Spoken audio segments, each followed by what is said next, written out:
ეთერშია გადაცემა სუბიექტური აზრი, რომელსაც წარმოგიდგენ ჩალვა რამიშვილი, დაჩი გრძელიშვილი და მე დიანა ტრაპაიძე. მოგესალმებით ძვირფასტელი მაყურებლებო, დღეს ვიყავი NDI-ის კვლევების პრეზენტაციაზე, შენ ხარ ჩემი ბატონი. ისი ამოვნე?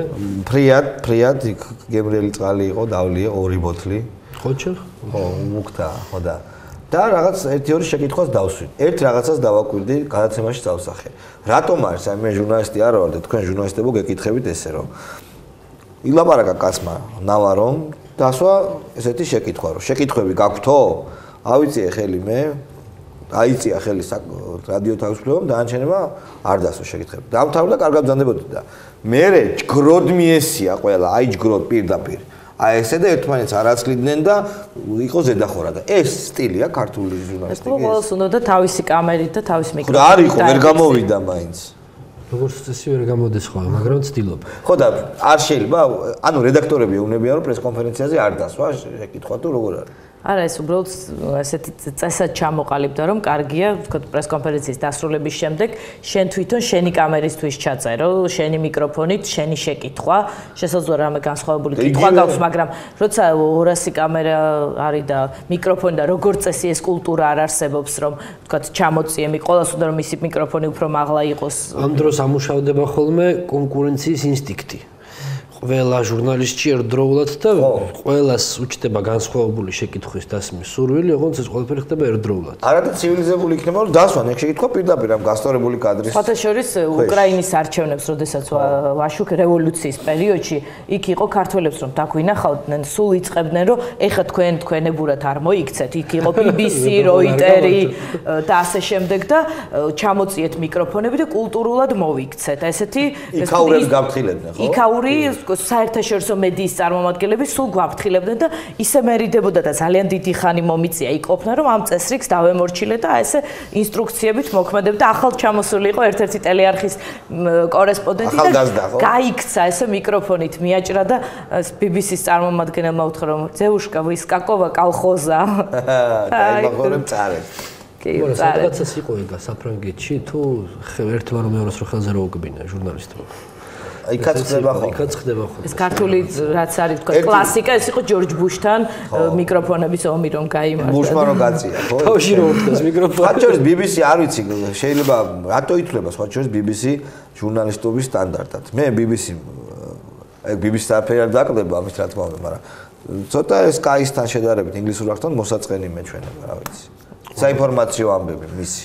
ალბათ სოფლიოს წამყვანი არხი დღეს ალბათ ალ-ჯაზირაა. ალ-ჯაზირა ყოველთვის იყო სხვა შორის.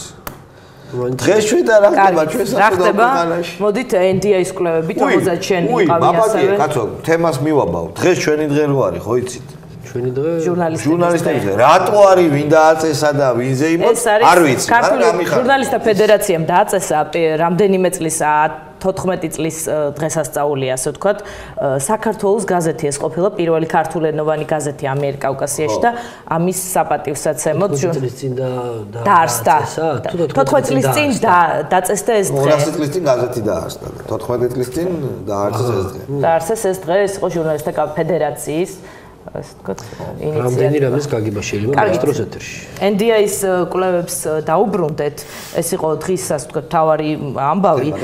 ბიძინა ივანიშვილისთვის საქართველოს მოქალაქეობის აღდგენას გამოკითხულთა 70% ემხრობა. ძალიან ვთქვათ მაღალი მაჩვენებელია. დღეს პარტიული რეიტინგები არ იყო ცნობილი, მომავალი კვირიდან პარტიებს ამას ინდივიდუალური ცდელობა იყო ჩვენს ვებგვერდზე. ხო, მოყევი ერთი რა ხდება.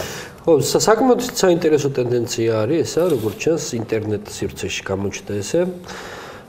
მოახდინეს ყვირის პალდრის ვებგვერდის კლონირება, გაყალბება და რო გახსნიდი, მე დაიდო ეს ლინკი ფორუმზე და იქ ეწერა რომ NDI-მ გამოაქვეყნა პარტიების რეიტინგი. არ გამოგვიყენებია. და არც ჩვენ გამოგვიყენებია, არც იმათ არ გამოგვიყენებთ. რო გახსნიდი ამას, შედიოდი კლონირებულ ერთ-ერთში ვერ განასხვავებს ახლა. საიტზე? ხო, ჩვენ საიტზე.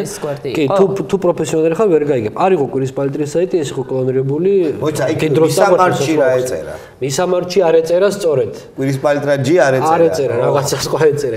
მაგაშია. ხო, ეს უნდა იცოდე რომ დააკვირდი ამას. დანარჩენი ფლეშები, ბანერები, დაჩი გაყალბებული რეიტინგი. ფოტოჟურის ივანიშვილის სასარგებლოდ. თუმცა შეიძლება ეს ერთგვარი ტაქტიკაც იყოს ახლა ესეთი და სხვა დროს მე ვიღაცა ხვის კარგით, გავაგრძელოთ 70% მოკლედ ემხრობა მისთვის მოქალაქეობის აღდგენას. ეს რა ტენდენციის მაჩვენებელი შეიძლება იყოს საინტერესოა, ეს ალბათ დადასტურდება პარტიული რეიტინგების გამოქვეყნების დროს, თუმცა ძალიან საინტერესო კომენტარი გააკეთა დღეს უმრავლესობის ერთ-ერთმა ლიდერმა ნუგზარ წიგლაურმა, რომელსაც თქვა, რომ ის პრორუსული უკანასკნელი ბასტიონია და საქართველოში და ამომრჩეველს უნდა მისი არჩევნებში ჩართვის შესაძლებლობის მიცემა, ამით და შემდეგ განაჩენის გამოტანის. ეს ალბათ ძალიან საინტერესო შეფასება.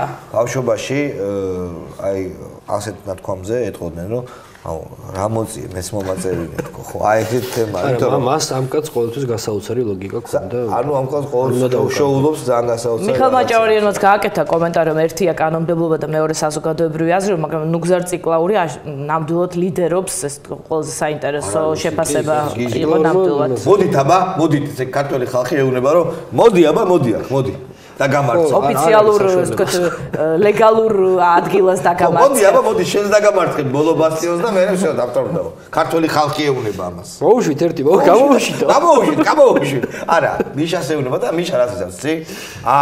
მე ქართულ ხალხს ვერ გავუტეხავ ბოლო სიტყვის მიშა და თუ გინდათ, კაი, გამოუშვებ და აბა თქვენიცით და თქვენმა ბიჭებმა. საინტერესოა დავალოდოთ აპრილის დასაწყისში გადაწყდება მოქალაქეობის საკითხი. მე შეკითხვა დავსვი ესეთი რომ ამ კვლევებში ჩანს რომ 70% საქართველოს მოსახლეობისა 50-ზე მეტი. შენი აღმოჩენა გაქვს მანდ გაკეთებული. თავს მიიჩნევს დაუსაქმებლად რა. და ძალიან დიდი მნიშვნელობა აქვს ყველასთვის ამ დასაქმების პრობლემას თოპებშია და ასე შემდეგ. კაცლებით უსხლებს სიტყვის თავისუფლებას და ასე შემდეგ. მაგრამ ფოტოშოპში შარშან 67% მიიჩნევდა თავს დაუსაქმებლად, წელს 70-ია 3%-ით მეტი. ხო და მოკლედ აი სამუშაო ადგილები ძალიან არ შეცვლილა ვითარება, გაუარესდა და ასე შემდეგ რა. და ეხლა უყურე ანუ 70%-ისთვის 70-ზე მეტი პროცენტის უნიშნულოვანესი პრობლემაა დასაქმება, 70% თვლის თავს დაუსაქმებლად და ჰოი საკვირველებავ 50%-ზე მეტი, 55 წაღას თვლის რომ ქვეყანას სწორი გზით მიმართულებს ვითარდება. სწორია, ეს აქედან დასტურდა. ანუ ჩვენ ვართ მაზოხისტები, ქართველები რომ. ესე იგი შენ უნდა გაგატაროთ ციკლაურთან ლოგიკის კურსებზე. ყველაზე საინტერესო მოწონს ამ ხალხს ეს ამბავი. და როგორ შეიძლება, აი რა ლოგიკით შეიძლება რომ თავს გზნობდე უმუშევრად წლების მანძილზე. რა ლოგიკით შეიძლება რომ უმრავლესობა მაყურებლისა ინფორმაციას იღებს თქვათ რუსთავი 2-ისგან და ასევე ძალიან დიდი პროცენტი მას არენდობა. ანუ არენდობა არხს და ასევე უყურებს. ანუ ესეც თქვათ ეგ მეორეა, საყურებელი არა აქვს არაფერი. მაესტრო ვერ ვითარდება და ვერ წელდება და ხედავ რომ გვიზღუდავენ გავრცელების არა. 69% მიიჩნევს რომ მთავრობის ინტერესებს გამოხატავს რუსთავი 2, 63%-ის აზრით იმედი, 57%-ის აზრით საზოგადოებრივი უწყებელი, ხოლო 35% და 23 და 35% ფიქრობს, რომ ოპოზიციურ აზრს გამოხატავს ტელეკომპანიები მაესტრო და კავკასია. ტელეკომპანია მაესტროზე ძალიან საინტერესო პასუხია. შეკითხვაზე ვის აზრს გამოხატავს, პასუხი არის დიდი წილი პასუხისა არის არ ვიცი. ეგ კარგია. ვენდობი თუ არა არ ვიცი. აი ნდობის რა გითხრა. ხო და აი ეს მაინტერესებს, მე ვკითხე და ნავა რომ მიპასუხა რომ ცოტა ესეთი ხისტი პასუხები არ არისო, ანუ მრავალფეროვანი პასუხები აქვს. შეიძლება ესე მოხდესო რომ კაცი წლების მანძილზე თვლიდეს რომ არის უმუშევარი, იყოს უმუშევარი, ანუ ფული არ ქონდეს. და აი წლების მანძილზე თვლიდეს რომ ქვეყანა სწორი მიმართულებით. რანაირად ხდება? ანუ თუ მე სამუშაო არ მაქვს, შემო საკუთარ თავს ვაბრალებ? ერთადერთი ვარიანტია რომ საკუთარ თავს თვლი დამნაშავეთ. ხელისუფლება ყავს არაჩვეულებრივი, მაგრამ შეხარ უარგისია. ეს შეიძლება, ხო, ეგეც შეიძლება. დემოკრატია ყველაზე მეტად ასოცირდება, აი ახლა იყო თქოთ ეს გრაფიკა ჩვენს ეთერში სიტყვის თავისუფლებასთან.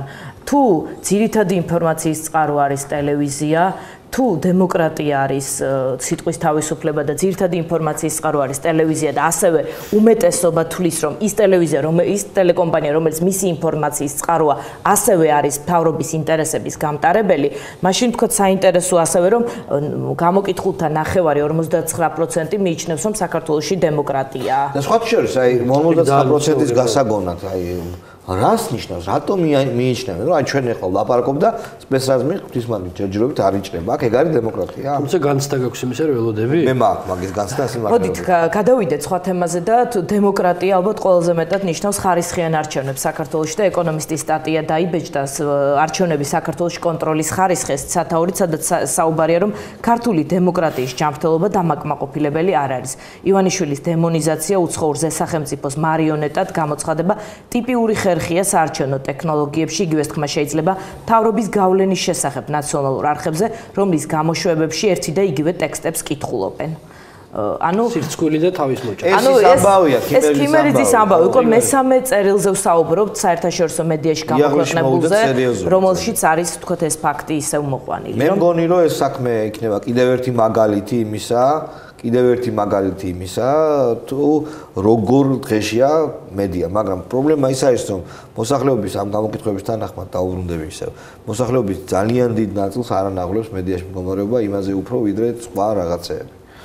არანაკლებ. გასაგებია, თუ როცა დაუსაქმებლად მიიჩნევს თავს 70%, ძნელია რომ მედიის ხარისხი იყოს შენთვის თავარი. ადამიანი ერთმანეთთან ვერაბავს დემოკრატიას, ანუ რაც მედიის გახსნილობას და არჩევნებს, სიტყვის თავისუფლებას და პირად კეთილდღეობას ერთმანეთთან ვერაბავს. და სხვათა შორის ძალიან საინტერესოა, მინდა ვთქვათ, შენს გამოთქვა, შენი აზრი, როდესაც დაუსაქმებლად მიიჩნევს 70%-ო, როდესაც ჩარშან იყო ამაზე საუბარი, რომ 77% მიიჩნევდა, ხელისუფლების წარმომადგენლები აცხადებდნენ, რომ აი მაგალითად ადამიანი, რომელსაც ყავს მანქანა და კერძო ტაქსი, ის არ თulis, რომ ის დასაქმებულია, ანუ უმუშევრად თulis თავს. ანუ ვისაც თქვათ მეურნეობა აქვს სახლში და ასე შემდეგ. ანუ ადამიანები რა თვით დასაქმებული ადამიანები თავს დასაქმებულად არ მიიჩნევენ. არის ამის მცდელობა სხვათა შორის. ასე იყო თქვათ ციკლაურისეული ვერსიით. არა მარტო ტაქსი, ვისაც აქვს თოხი სახლში და რაღაც სოფელში თვლიან დასაქმებულად ამას თქვა. ან აქვს თქო წვრილი ბიზნესი, თქო რაღაცას ვაჭრობს, ან გარემოვაჭრე, რომელსაც კეტებით დასდევენ თვითონ. ანუ მათ აქვთ ამბიცია, რომ მე გაცლებით მეტი მეკუთვნის და ამას რო ვაკეთებ, არ ვარ. ან სახელმწიფოსთან აქვთ მოთხოვნა, რომ თვლიან, რომ სახელმწიფომ უნდა თქო უზრუნველყოს მათი რაღაც სამსახურით უზრუნველყოფა უნდა მოხდეს და ამათ მიიჩნევენ დასაქმებულად. და მინდა ესეთი ჩემი შტაბეშტილება გაგიზიაროთ. ცოტა რთულად არის აქ საქმე. მე პირადად ჩემი მემარჯვენე პოზიციები არის ცნობილებად ვიღაცები ვისმენდა, კეთქვით კიდევაც რომ არ მიმაჩნია რომ სახელმწიფომ რაღაცნაირად განსაკუთრებით უნდა უზრუნველყოს ხალხი დასაქმებით. სახელმწიფოს ვალდებულება უნდა შექმნა, სადაც ადამიანები არ უნდა ჩაერიოს ამ ბიზნესში, მაგრამ საქართველოში ხო საბჭოთა მენტალობი, საბჭოთა წყობილებიდან ვერ გამოვიდა. ქვეყანა სტრუქტურა დარჩა იგივე ახლა საბჭოთა კავშირია. საზოგადოებას და ხელისუფლებას? ხელისუფლებას, საზოგადოებას არც ერთი არ ცდილობს რომ რაღაცნაირად შეცვალოს. შესაბამისად, აქ კომპლექსურად შეიძლება მივუდგეთ. მართალია, ვიღაცები ვინც თვით დასაქმდნენ, თვლიან რომ მე ანდრე სამეცნიერო კვლევით ინსტიტუტში მუშაობდი, მქონდა ხელფასი,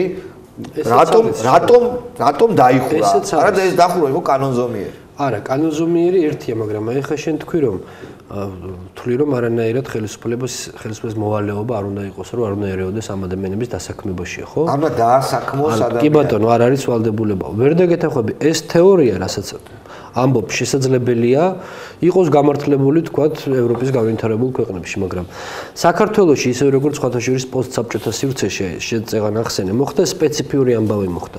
ძალიან ბევრი აღმოაჩინა ბევრმა ადამიანმა, რომ მისი პროფესია იყო უსარგებლო.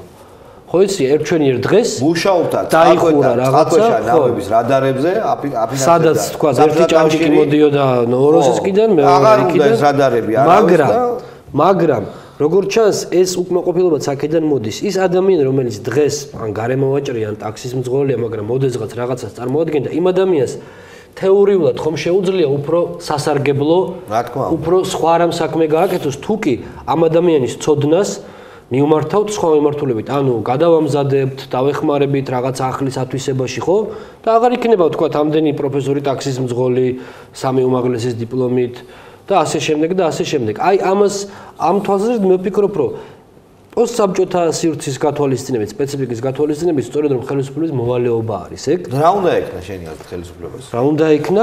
მე გეტყვი მაგალითად ჩეხეთში მქონდა მე ძალიან საინტერესო შეხვედრები, რაღაც სიუჟეტის თემა იყო დასაქმებასთან დაკავშირებით.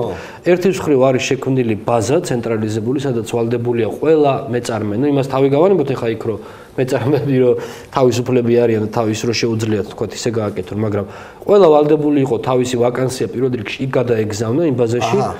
ამ მოთხოვნის საფუძველზე ხა ეს მე მარტივად ყვე, მაგრამ ეს არის ძალიან ესეთი სისტემა, რომელიც წლების განმავლობაში იხვეწებოდა. ანუ აყვანა თუ მინდა კაცი ჯერ იქ უნდა განვათავსო. ჯერ იქ და ამ მოთხოვნის საფუძველზე მოთხოვნების იქნებოდა მოთხოვნად პროფესიებზე ბაზა. და ამის მიხედვით შე როდესაც მიდიოდი თქვა ყოფილი რაღაც კიბერნეტიკის გაურკვეველი რაღაცა მეცნიერებათა თანამშრომელი გთავაზობდნენ რომ შალვა შენს პროფილს შეიძლება ხო მოუხდეს ეს პროგრამისტად გადაგაკეთოთ მოთხოვნილება არის მე დაგიფინანსებ 3 თვის განმავლობაში შენ ისწავლი და სამაგიეროდ წახვალა იმუშავებ მე რე აქ ეს ჭკვიანურია მონცებში ხო აი ეს და არა ესეთი ბუტაფორული რაღაცები აქ რო შექმნეს ინგლისურის და კომპიუტერის კურსები გამგეობებში კომპიუტერები დააყენეს მაგრამ ნუ ჩვენ ვართ ესე მიჩვეული. კარგით, კიდევ ერთი წერილის შესახებ მინდა რომ ვისაუბრო. 59% თვლის რომ საქართველოში დემოკრატია. მე არ მინდა ვთქვათ უტრირება მოვახდინო, მაგრამ Foreign Press-ზე ეს არის საინფორმაციო პორტალი, რომელიც საერთაშორისო მედიაში გამოქვეყნებულ წერილებს აქვეყნებს და თარგმნის ქართულად, დაიბეჭდა 16 ნიშანი იმისა, რომ ტირანიაში ვცხოვრობთ, ან მისკენ მივემართებით. ეს არ არის ახალი წერილი, მაგრამ დღეს არის გამოქვეყნდა მისი ქართული თარგმანი და სხვათა შორის სოციალურ ქსელებში უკვე ვთქვათ ძალიან გადაპოსტა, ასე ვთქვათ და მინდა რამდენიმე თეზა წაგიკითხოთ და ჩვენც ვიმსჯელოთ ამის შესახებ. ანუ ტირანიასთან ბრძოლას შესაძლებელია თუ საზოგადოება არის ფხიზელი, თავისუფლების ერთგული და ანუ აი ამ ცხრილითაც შეგვიძლია ასე ვთქვათ გავარკვიოთ. პირველი ეს არის საზოგადოებრივი აზრისა და ინფორმაციის კონტროლი. ყველაფერი ინფორმაციის შეკავებით იწყება და ყალბიან შეცდომაში შემყვანი ინფორმაციის წყაროებამდე მიდის. გვაქვს ახლა. ვადასტურებთ. არჩევნების გაყალბება. გვაქვს კი. სასამართლოსა და ნაფიც მსაჯულებზე ოფიციალური წრეების უზომო ზეგავლენი. მაგას ნაფიც მსაჯულებს ჯერ არ მიუშვიათ იმ საქმეებამდე, თორე თორე ისავდნენ მაგრამ ისე შეერაღებული ძალებისა და მისი შესაძლებლობების გამოყენებაზე სახელმწიფო მონოპოლიის ხელში ჩაგდების მცდელობა. ეს არის შეერაღებული ძალების ჩაკეტილობის ამბავის ალასანიას ბოლოდროინდელი განცხადებები, სწორედ აქეთკენ სამართალდამცავი ინსტიტუტების მილიტარიზაცია ცხადდება ომი კრიმინალთან, შეერაღებული ძალების მომზადება, საშინაო პოლიციური ფუნქციის შესასრულება და ასე შემდეგ. ეგ არის კი. მოქალაქეთა იმ ჯგუფებში შეღწევა და განადგურება, რომლებიც წარმოადგენენ რეფორმატორულ ძალას.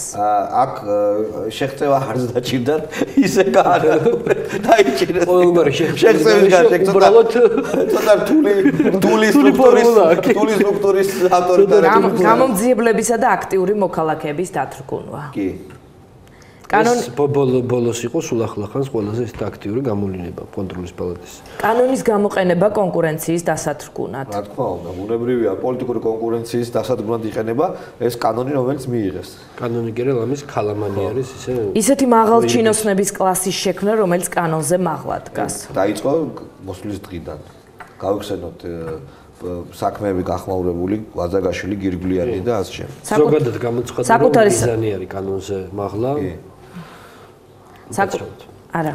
საკუთარი სამოქალაქო ვალდებულების უცოდინარობისა და მათი არ შესრულების სურვილის გაღრმავება. კი, უცოდინარობა ინსცენირებული ხდომილებების გამოყენება საზოგადოების ხარდაჭერის მოსაპოვებლად, მაგალითად ტერორისტული აქტები, რომელიც პოლიტიკურ ოპონენტს ბრალდება და მყისიერად მოყვება რეპრესიული მანქანა. გავიხსენოთ არჩევნების წინ განმხურში მოხდა ის აქტი, რომელიც ყველა ანგარიში მოხდა როგორც ინსცენირება.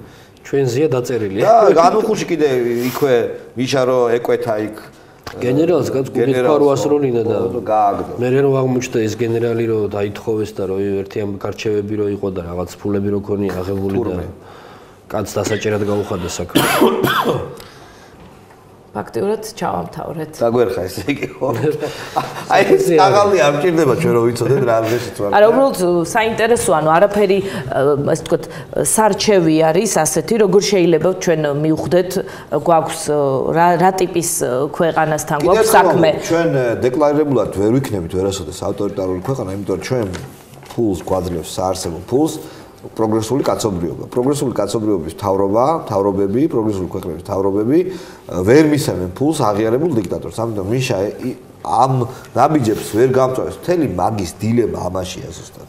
ხო, არაფერს არ ვამტკიცეთ, მე უბრალოდ წავიკითხეთ, ასე ვთქვათ, სპრავაჩნიკ, ცნობარი. მე უფრო ესე ვიტყოდი, რომ აქ ზოგჯერ ეს სხვათა შორის ჩავამატებ დაჩი, რომ ეს წერილი არაფერს არ ეხება კონკრეტულად არც ერთ ქვეყანას, ეს არის ვთქვათ ყველასთვის. კი, არის ხოლმე ესეთი მცდელობები და შემთხვევები ძალიან ამუქებენ სიტუაციას, რომ არის დიქტატურა, არის ავტორიტარიზმის უკიდურესი ფორმა. არა, მე ვიტყოდი, რომ არის ტირანია.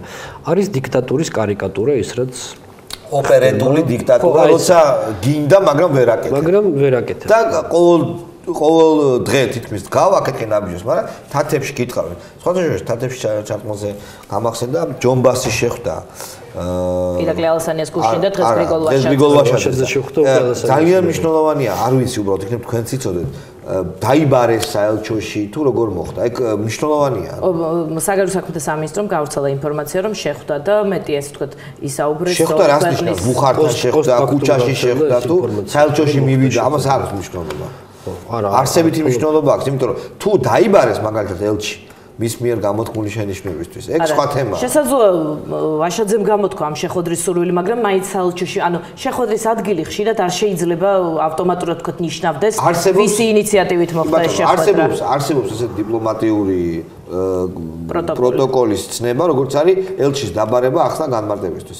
იმედია აქამდე ჯერ არ მოსულვართ, უბრალოდ მაგის თქმა მინდა, რომ არა, თუ ბობოხიძის დღევანდელ განმარტებებს გავითვალისწინებთ. დაიხია უკან კრემლმა უკან დაიხია. რომ მან ბრძანა რომ მან უბრალოდ რიტორიკული შეკითხვა დასო ვინ არის ბობოხიძე იყო რადიო პალიტრის სტუმარი იყო, მეც უსმინე და თქვა რომ გაღიზიანების ობიექტი იყო მისი მედია და პოლიტიკური სპექტრი და არაფრით ამერიკის ელჩი. ანუ ის კი არ არის თქვენ ახართო თქვენ გგონიათ რომ ხო თქვენ გგონიათ რომ ის გაასწორა ხო კი ამერიკამ ხო ამოისუთქა შევებით ახლა ბულოხი ზეიმია იქ უკვე კურსი ბირჟაზე კურსი აიწი აქციებს ხო კრიზისი იყო დღეს ჩამდა სადღაცაც ობამა ისეთი გახარებული ხო რომ ბულოხიზე შემეშვა CNN-ზე გამოჩნდა ხო კერშინია უთყავს ეგ ვიღაცებს ჟურნალისტებს ძირითადად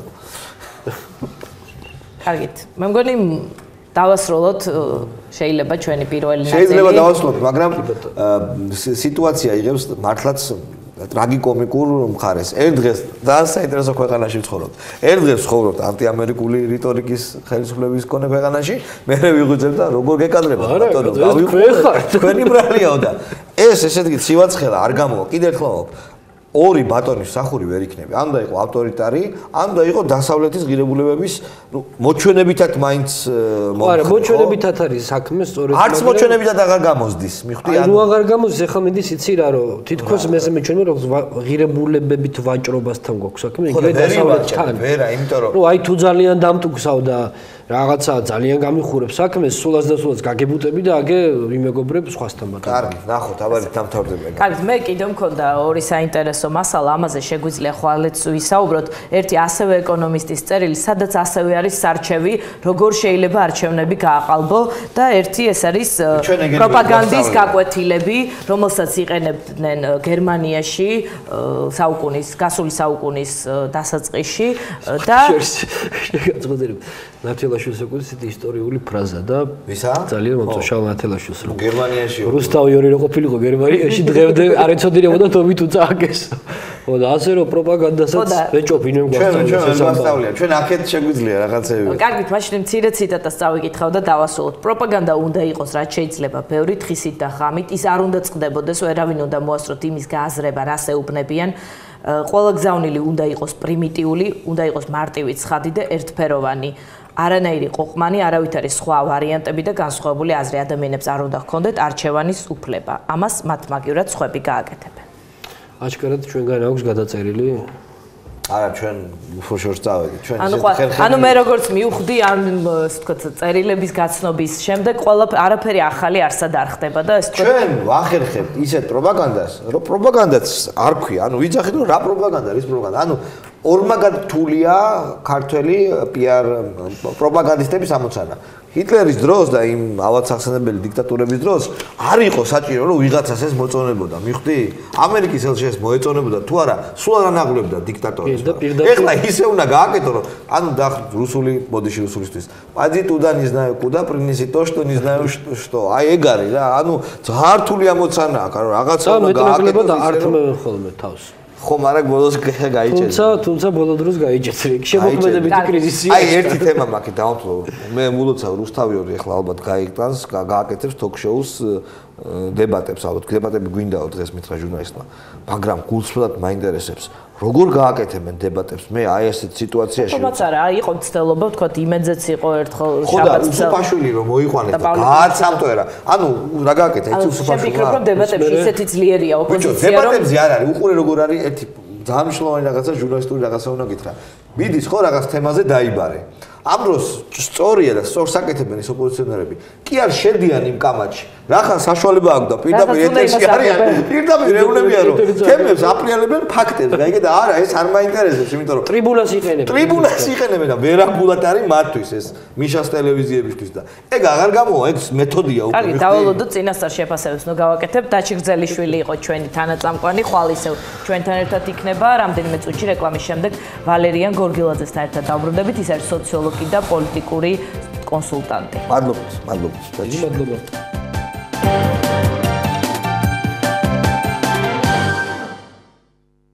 ჩვენ ბრუნდებით ეთერში ჩვენი გადაცემის სტუმარია სოციოლოგი, პოლიტიკური კონსულტანტი და ანალიტიკური ცენტრ ტერა მედიას ხელმძღვანელი ვალერიან გორგილაძე. ძალიან დიდი მადლობა. გამარჯობა ვალერიან. საგამშვიდობო. ესე შეკითხვა მაქვს, რომელიც მაწუხებს. ესე იგი 70% გამოკითხულთა თulis რომ დაუსაქმებელია და ეს საკმაოდ მაღალი მაჩვენებელი არა მარტო წელს ამოტივტივდა, არამედ შაშანწინას ბევრი უმეტესობა თვლიდა რომ დაუსაქმებელია. ასევე ძალიან ბევრი ადამიანი თulis რომ თითქმის ყველა რომ დასაქმება არის მთავარი პრობლემა და 50-ზე მეტი 55 კაცი გამოკითხული პროცენტი თulis რომ ქვეყანა ვითარდება სწორი მიმართულებით და რა ხდება მაზოხისტების ქვეყანა ვარ თუ უიქნე ბედნიერია იმით რომ არის დაუსაქმებელი და ქვეყანა ვითარდება მაზოხიზმია ესა ხო? მოდით აი ესეთი რაღაცა ვთქვა. აი როგორც სოციოლოგმა რა მეთოდოლოგიაში ხო არ არის პრობლემა? არა მგონია მეთოდოლოგიაში არ არის პრობლემა არის სხვა რამეში. ფიზიკოსი ხარ ხო და ის მაგალითად ექსპერიმენტის ჩატარებას თუ კი საჭირო გარკვეული პირობები, ну, მაგალითად ვაკუუმში ატარებ ექსპერიმენტს, ხო? უნდა არსებობდეს ვაკუუმი. თუ დაარღვე ის არა ვალიდური, არა რელევანტური და ასე შემდეგ. შესაბამისად, სოციოლოგიის კვლევა განსაკუთრებით პოლიტიკური პრეფერენციების დადგენის ნაწილში საქართველოში არის პრობლემატური. ადამიანური რო ვთქვათ ეხლა ხალხს არის. ანუ პოლიტიკური რეიტინგების დადგენის ნაწილში სოციოლოგიური კვლევა, მაგალითად ერთ-ერთი მეთოდიკა, ან ერთი მეთოდი რომელიც არის ანკეტირება, რაოდენობრივი გამოკითხვა სულ ერთია. არ არის საიმედო.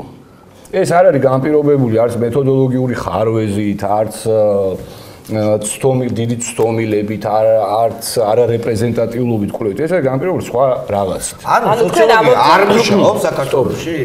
სტოპ, მე არ ვამბობ, რომ სოციოლოგია არ მუშაობს საქართველოში. მე ვამბობ. კვლევა არ მუშაობს. მე ვამბობ, როდესაც არა ერთ წუთით. მე ვამბობ, როდესაც ჩვენ საუბრობთ, რომ ამ პოლიტიკურ ორგანიზაციას აქ 45% მაგალითად, ან მეორე რანგით პოლიტიკურ ორგანიზაციას გააჩნია 12 ან 15% და ეს ყველაფერი არის 2 ან პლუს მინუს 2 ან 3%-იანი ცდომილებით, ეს ჩემის აზრით ეს არ არის სწორი. რატო? გეტყვით ახლა რატომ?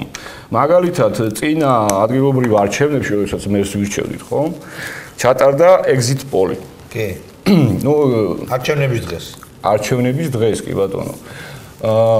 ну იცით ალბათ ახლა აქ დიდი სოციოლოგია ახლა გამოცდილება ყველა საკამ თვალსაჩინო. exit poll-ი არის ერთ-ერთი უზუსტესი მეთოდიკა. რა თქმა უნდა, იქვე იმ დღეს ორგანიზაციულად არის.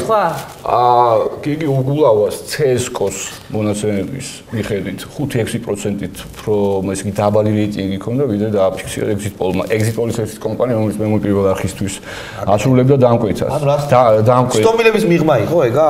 5-6% exit poll-ისთვის არის კოლოსალური. პრაქტიკულად ეს მალავენ ადამიანები ვთქვათ მალავენ თქვენ ერთ-ერთ ინტერვიუში წერდით რომ საქართველოში არის სტატისტიკურად გაზომვადი შიში. შიში არ არის უხილავი, ის არის სტატისტიკურად გაზომვადი. ანუ თქვენ ამბობთ რომ სოციოლოგია პოლიტიკურ რეიტინგებს კი არ ზომავს, არამედ შიშს ზომავს. ნუ კი ბატონო, იმ პუბლიკაციაში რომელიც ერთი წლის წინ გამოვაქვეყნეთ და მანამდე კიდევ აქვეყნებდი ამ მაგალითად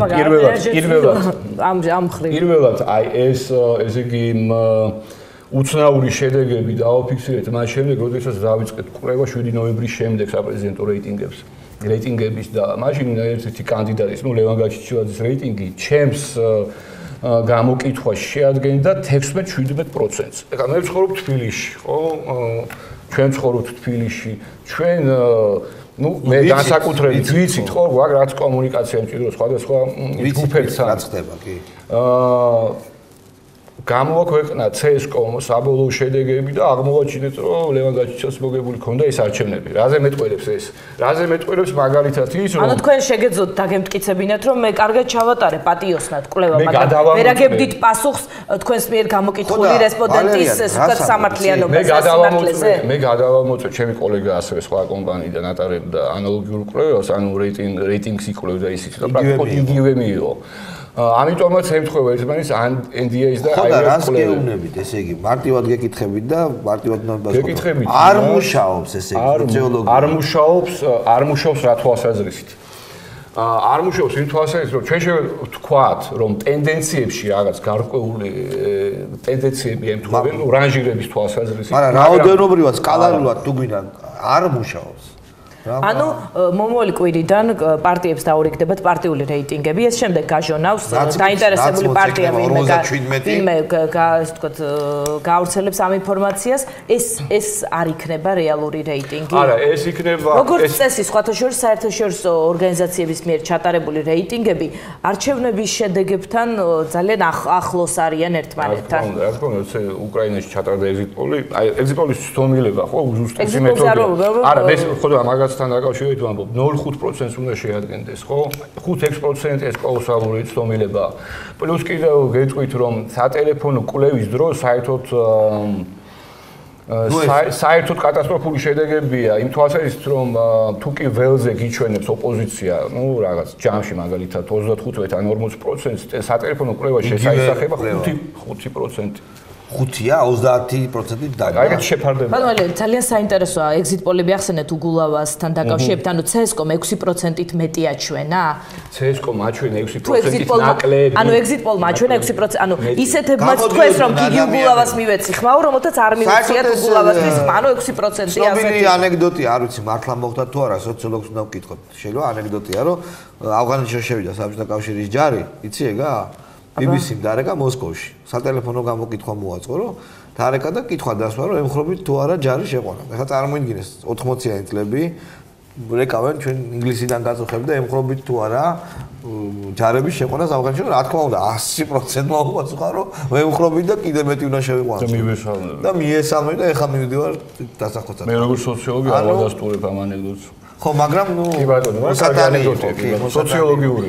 აი სწორედ იმ სივრცეს ეხება, სადაც არ უნდა ჩატარდეს კვლევა და ეს საქართველოში კვლევა არ უნდა ჩატარდეს. არა, სტოპ, ერთი წუთით რა. ჩვენ არა ვართ, ეს არ არის ტოტალიტარული ქვეყანა, ეს არ არის ჩრდილოეთ კორეა, მაგრამ ეს ველი ამისგან მიუხედავად. ჩვენ არ არის ესე იგი რელევანტური, არ არის საინდო. აბა რა ვქნათ? არის ასეთი ველების სამე ფორმულა. რა უნდა ვქნათ? სხვა რაღაცა უნდა. რაღაცა გვაინტერესებს, მიხდი? ჩვენ არა, მაგალითად 70%-ის რომ წინააღმდეგია იმის რომ ივანიშვილს ჩამოერთვა მოქალაქეობა, ეს არის რას ნიშნავს? რა ახსნა შეიძლება აი ბიზნესის იქ თუ ეშინია. რაღაცები ამისი არ შეეშინდა. აი ჩემთვის 70% კი არის აბსოლუტურად ნორმალური რეაქცია, ხო? ჩემთვის არის საინტერესო 13%, რომელიც კატეგორიულად უნდა ჩამოერთვათ. უნდა ჩამოერთვას. აი მაგალითად რატომ არის ეს NDA-ის კვლევა ჩემთვის მოსაწყენი ოდნავ როგორც სოციოლოგისთვის. მე არ მაინტერესებს სტატიკა. აი ფაქტი, კონსტატაცია მოხდა ამ ფაქტის. მე მაინტერესებს მაგალითად ვინ არის ეს 13%. კორელაცია მაინტერესებს, კროსტაბულაცია ეწოდებული. ასე, ატრიბუციები, მაგრამ მაინტერესებს გარდა ამისა, ეს 13% ვის ემხრობა თუ არა ნაციონალურ მოძრაობას 90% 13%-დან. რას კითხულობს ეს? იმ 70%-დან ვინ რამდენი ემხრობა ესეც საინტერესოა. ესეც მაინტერესებს, რას კითხულობს, უკითხულობს. ნუ გზერ ციკლაურის ლოგიკით 70-ივე ემხრობა ნაციონალურ მოძრაობას, იმიტომ რომ მათი სურვილია ივანიშვილი როგორც პრორუსული ბასტიონი შეიყვანოს საარჩევნო ველში და იქ დაამარცხოს. და არა ისე, არამედ ღირსეულად.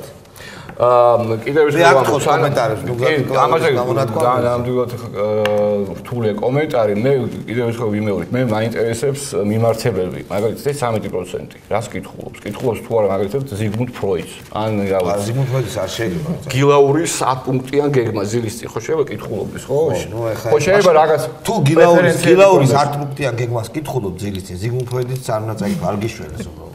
შეიძლება ზიგმუნდ 3171 რესპონდენტი გამოიკითხა პირისპირ ინტერვიუს გზით. ეს ტექნოლოგიურად რამდენად ვთქვათ უზრუნველყოფს შედეგების სიზუსტე, ეს რამდენად მინიმალური შეიძლება იყოს. მოიცა, ეხლა შერჩევის ზომას არ აქვს მნიშვნელობა, არ ეგეთ ქრესტომატიური საინტერესო საუბარი წავიდა. როდესაც ამერიკელები მაგალითად 1926 წელს ერთ-ერთმა გამოცემამ ჩაატარა მრავალმილიონიანი კვლევა ამერიკის შეერთებულ შტატებში, გაიგზავნათ ყველას გაზეთის მეშვეობით შესაბამისი ბიულეტენები, მიიღეს ეს ბიულეტენი, შეავსებინეს და არ მიიღეს რელევანტურში. ხო, რუზველტი ამ მონაცემების მიხედვით აგებდა საბოლოოდ, როგორც ვიცით, გაიმარჯვა იმ არჩევნებში. მაგრამ გაზეთის კითხველთა შორის ჩატარდა და არ არის რელევანტური. და ეს აუდიტორი ამ კითხველები იყვნენ რესპუბლიკელები. ანუ რა თქმა უნდა, შერჩევის ზომის მოცულობას აქვს მნიშვნელობა, რა მთავარი ახასიათებელი არის რეპრეზენტაცია. ეხლა რა მაინტერესებს? მაშინ სხვანაირად ვილაპარაკოთ. კაი, ამას დავიდავანებოთ და შენ როგორ სოციოლოგმა გითხარი, როგორ გავზომოთ, გვაინტერესებს ეს. კარგით. ხალხის განწყობებით ვიაროთ მაგალითად სამეგობროში, სამეზობლოში და ესე ვიფიქროთ ვის უფრო მეტი ამომრჩეველი. ჩვენ რაღაცა გვინდა რა, რომ ვიცოდეთ რა. ყველა პარტია სჭირდება, ვთქვათ. აი აქედან უნდა დაგვეწყო. აი ვისაც რომელ პოლიტიკურ პარტიებსაც სჭირდება, რომ მიიღოს აბერაციების გარეშე, ნამდვილი რეალური გადახრების გარეშე. გადახრების გარეშე სურათი. დევიაციების აბერაცია. უნდა სხვათა შორის სოციოლოგიას ჯერ ეწოდა სტატიკური ფიზიკა. როცა კონტმა ამდენად საერთოდ არიან ნამდვილად. მოკლედ ეს არის პოლიტიკური პარტიების ამოცანა. ეს არის ოპოზიციური გაერთიანებების ამოცანა. პირველ რიგში უნდა დაეძლიოს სხვადასხვა მეთოდების და სხვადასხვა აქციების მეშვეობით. და ეს შიში და შემდეგ უნდა გარდა ამისა შესაძლებელია სხვა რამეც გაკეთდეს. შესაძლებელია. ეხლა იმათ ვერ დაველოდებით ჩვენ. მაშინ ჩვენ უნდა გავაკეთოთ ეს. როგორ უნდა გავაკეთოთ? ჩვენი მაგალითად.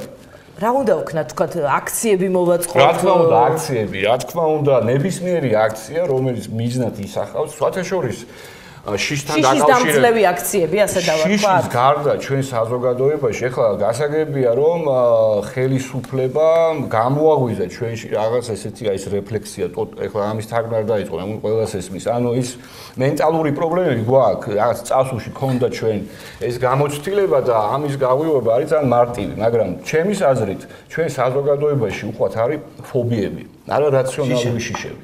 აი მაგალითად ელაპარაკები ადამიანს ის შლის ტელეფონს, აცლის იმ აკუმულატორს, არაფერს ის განსაკუთრებულს არ მეუბნება. ელაპარაკებ და კამერას როგორც მივშვებ, თავი გამონებია. დღეს დილით ეთერში დარეკა კაცმა, რა არისო მერგად რატო არ გან ანუ ეს პოლიტიკოსებიო რომ ჩაისვარესო, აი რაღაცა ბუღი დაატარე და სახელი ლაგვარი მითხარით მეთქირთი. ვინახართ და არ არის ეხა ეგ საჭირო, ეს კატიშა. აი და ახლა ეგ არის. ანუ ჩვენში არის პრობლემა. ანუ აქციების დროს, საპროტესტო მოძრაობის დროს, როდესაც ტემპერატურა აწეულია, მაშინ უნდა გავზომოთ, მაშინ აქვს ფასი? არა, ნუ ეხლა ეს მე მინდა რომ მაყურებელმა გაიგოს რას ენდოს. თქვენ როგორც ამ დარგის სპეციალისტი, ორშაბათს რომ გახდება ცნობილი, რომ ნაციონალურ მოძრაობას აქვს ამდენი ივანიშვილს, რა უნდა ქნას მაყურებელმა? არა, ნუ უნდა მოისმინოს ეს საინტერესო მონაცემებია, ხო? გარდა ამისა, ჩათვალოს რომ ეს რეალობაა თუ იფიქროს რომ ეს დაზიანებულ გარემოშია? უნდა ჩათვალოს რომ ეს არის მეტნაკლებად რაღაც სხვადასხვა დოზით ასახავს იმ რეალობას, რომელიც არის.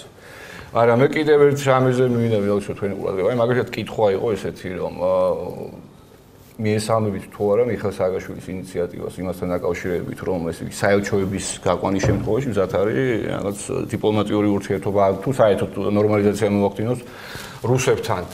აი მაინტერესებს აი ამ კითხვის მიზანი რა იყო? თუ ჩვენ გვინდა გაზომვა საერთოდ იმ დამოკიდებულების რუსების მიმართ არსებობდა ეს აირიაის კვლევები და წინა კვლევაც, ხო და იაგო კაჭკაჭიშვილის კვლევაც ადასტურებდა იმ განწყობას მოსახლეობის დიდი უმრავლესობის ყოველგვარი პირობის გარეშე აღადგინოს რაღაც ნორმალიზაცია მოახდინოს რუსებთან ურთიერთობების. რას ისახავდა? ანუ თქვენ პრობლემები გაგვკითხავთ. თან მოდით იცით რაზე ვისაუბროთ, მანდრო ვარელიან ცოტა დრო გრჩება და საინტერესო იქნება. ანუ მაშინ გადავიდეთ შევეშვათ ამ კვლევებს. თქვენ ასე ვთქვათ, პოლიტიკური კონსულტანტიც ხართ. რა არის ამ არჩევნებისთვის თავარი რა იქნება? რა თემები? ჩვენ გვესმის პრეზიდენტის გამოსვლები, ოპოზიციის გამოსვლები, საკმაოდ უცენზურო, ასე ვთქვათ, ლექსიკა, ასევე რუსეთის თემა ეს ალბათ იქნება დომინანტი. თქვენ როგორ ფიქრობთ, ანუ ეს იქნება სააკაშვილის და ივანიშვილის დაპირისპირება ამ არჩევნებში და რა თემები იქნება მთავარი, ანუ როგორ უყურებთ ამ არჩევნებს?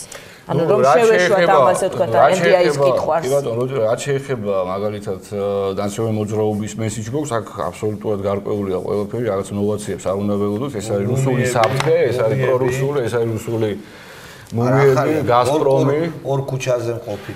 პუტინის კოლექტიურ პუტინის შეხვდებით კახეთის ქუჩებში, აი ეს ქუჩებში, კი ბატონო, აი ეს მოძველებულ პიარ ხერხებს იყენებს ნაციონალური მოძრაობა. რაიმე ახალს ამ არსენალში პიარ მე მგონი რომ არ იქნება, მაგალითად შეიძლება თქვა, რომ არის ახალი, რომ ჩვენ შევქმნით ეხლა დოლარი, ძალიან მაგარი იდეა აქვს. ჩვენ კი შევქმნით უკვე დოლარი, მაგრამ ეხლა თითოეულ თქვენთაგანამდე უნდა მივიტანოთ და ვისთან შექმნეს ეს დოლარი, ეს აქვს თქვა ჩვენ. კარგი, ივანიშვილის არსენალში რა არის? რა უნდა იყოს? ხო, რომ მისაწყვეტომი გახდეს. მე კი მაქვს ეს შევქმენი, კაცო, კეთილდღეობა, მაგრამ შენ ვერ გზნობ და შენ თავი. ეს სხვათაშორის ეს არ არის ახალი თემა, ეს არის როგორი თემა, იცი აი მაკროეკონომიკურად ზრდა არის, მაგრამ აი ჩვენამდე ჯერ არ მოხდა. ჯერ ექსელებში ნახეთ ეს და თქვენც უნდა შეგეხოთ. კარგი, ივანიშვილმა რა უნდა შემოიტანოს და რა შემოიტანა ამ თქვათ პიარ ბრძოლაში? აი ნახეთ კიდევ როდესაც ვამბობ რომ სოციოლოგია უნდა იყოს საინტერესო. ეს მაინც ამას იმას კი არ გულისხმობ რომ სახალისო უნდა იყოს ეს სოციოლოგია. აი მე ვიდეოს ერთი ფრაგმენტი სოროსის ფონდმა ჩაატარა ძალიან საინტერესო ჩემის აზრით კვლევა. ოღონდ რელევანტურია ეს კვლევა არ არის რეპრეზენტატიული. აი ხედავ უკვე ერკვევი სოციოლოგიაში. ეს არ არის რეპრეზენტატიული კვლევა, ვინაიდან ორი ასაკობრივი კატეგორია არის გამოტოვებული, მაგრამ ამის და მიუხედავად რაც გარკვეულ ტენდენციებზე შეგვიძლია საუბარი. თანაც არ არის კრიტიკული ოპოზიციისთვის ასაკები არის გამოტოვებული 29-30 წლამდე, ესეთი ასაკობრივი კატეგორიები და 41 წლიდან 59 წლამდე. მოკლედ, აი იქ ხედავთ რას? იქ ხედავთ იმას, რომ ბიძინა ივანიშვილის მომხრეები კომპიუტერიზებულები არიან.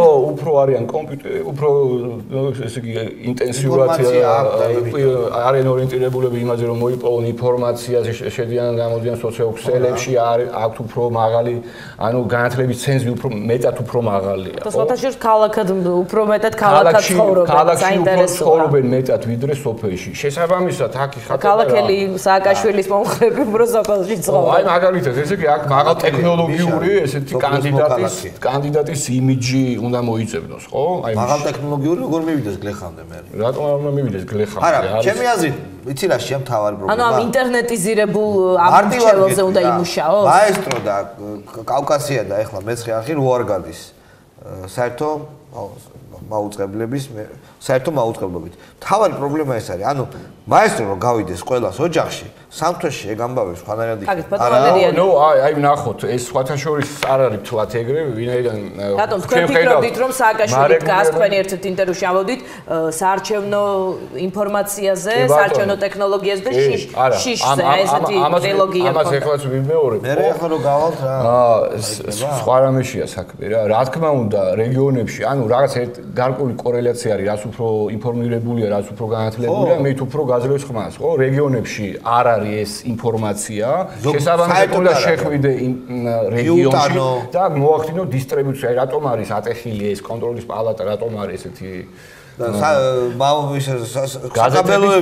გადათების დისტრიბუტორები დაიკავეს. ანუ ის ვინც ავრცელებს ინფორმაციას. საკაბელოებზე რატომ ის ესე? კარგი, ივანიშვილის პიარ სახე როგორი უნდა იყოს? ცოტად რო გრჩება და მინდა რომ რაღაცები მოვასწროთ. ანუ იზირებული. ნუ მაგალითად, არ ვიცი. ძალიან კონკრეტული кейსი რა. შედის ბიძინა ივანიშვილი ერთ-ერთ სოფელში, იქ არის ახალგაზრდა კაცი, რომელსაც აქვს თავისი პერსონალური კომპიუტერი. რომელიც რაღაც პრემიერის ფოტოშოპის მეშვეობით ქმნის რაღაც პროდუქციას და მე აგზავნის სარეკლამო სააგენტოს, მაგრამ ამბობს მე მაქვს აქ მაგთიზე მიმული არის რაღაცა იქ სულ რაღაც 2 მეგაბიტი მე ვერ ვასწრებ. ბიძინა ივანიშვილი ესე იგი ეგეთი კვალიფიციური და კომპეტენტური მეტყველების სახით ეკითხება ამ ყველაფერს, ერკვევა ამ პროგრამას და პირდება ინტერნეტიზაციას სოფელში, სოფლად, რეგიონში. და დაპირებები გასემის გამო იჭერებ, ანუ მოგელაძე იჭერს და რატომ შემოსვლის შემდეგ მე მოვახდენ ინტერნეტიზაცია მაგალითად არა იმ ანუ დაპირებები უნდა გასცეს? ახლა დაპირებები რო არ გასცეს. კონკრეტული დაპირებაა. კონკრეტული დაპირება, კონკრეტული აქცენტი. არა, რომ მოვიდეს და გლეხი და მეო ის ტრაქტორი მინდა რო უთხრას. რაც მინდა მე ინტერნეტი. რა თქმა უნდა გექნება, არა, ერთი წუთი ჩვენ ხო აქ ჩვენ ბიზნობრივ აუდიტორიებზე საუბრობთ. არის სხვა აუდიტორია, რომელსაც სჭირდება მაღალი მექანიზაცია, არის კატეგორია, რომელსაც სჭირდება მაღალი ტექნოლოგიის დანერგვა სოფლის მეურნეობაში. ბატონო, თქვენ ეს კვლევა ნანა სუმბაძის მიერ ჩატარებული, რომელიც იქნება დღეს არგუმენტების სტუმარი, წარმოადგინეთ, თქვა დაეყრდენით ამ კვლევას, საინტერესოდ მიიჩნიეთ და NDI-ის კვლევასთან დაკავშირებით იგივე არ გაგია. ანუ შესაძლებელია ასე შევხედოთ, ვინ ატარებს სამუშაოებს და ვინ არის ხელმძღვანელი. ამის მიხედვითაც ჩვენი მიდგომა და ნდობის ხარისხი, ესე ვთქვათ, გავარჩიოთ. საქმე, ესე იგი, ჩემი სუბიექტური დამოკიდებულება, ეს კითხვარი, რომელიც იყო გამოყენებული, კითხვარი არის ძირითადი ინსტრუმენტი კვლევის, ხო? არის ძალიან საინტერესო. კითხვარი, რომელსაც თავაზობს NDI, არ არის ჩემთვის საინტერესო.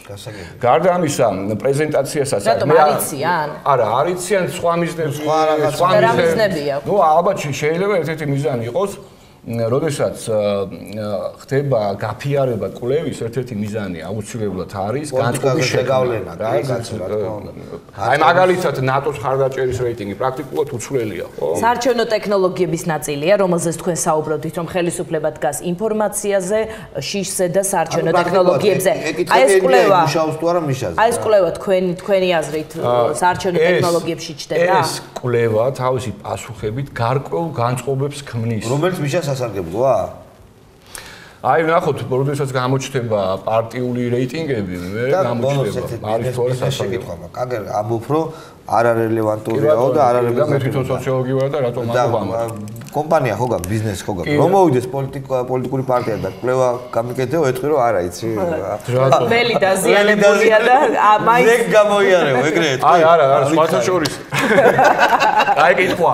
სხვათა შორის ამ კითხვაზეც ფიქრობდი, იმიტომ რომ აშკარად ხო სოციოლოგი გამოდის და ამბობს აკრიტიკებს აი პოლიტიკური კვლევა, საერთოდ პოლიტიკური მარკეტინგის ერთ-ერთი ნაწილი ხო არის კვლევა არ არის მხოლოდ პარტიების რეიტინგები. ანუ ამაზე არ გაუკეთებ, არა, ერთი წუთი. გარდა ამისა, არსებობს სხვა ტექნიკები, მაგალითად არსებობს ჩართული დაკვირვება, როდესაც ერთ-ერთი შენი, ესე იგი, აგენტი, ინტერვიუერი არის რაღაც გარკვეულ ლოკაციაში და ერთი თვის განმავლობაში იწერს დღიურში ყველა ამ მთელ ამ ინფორმაციას, რომელიც იგი, რა თქმა უნდა, უფრო ანუ ეს იგი გასაგებია. ძალიან დიდი მადლობა.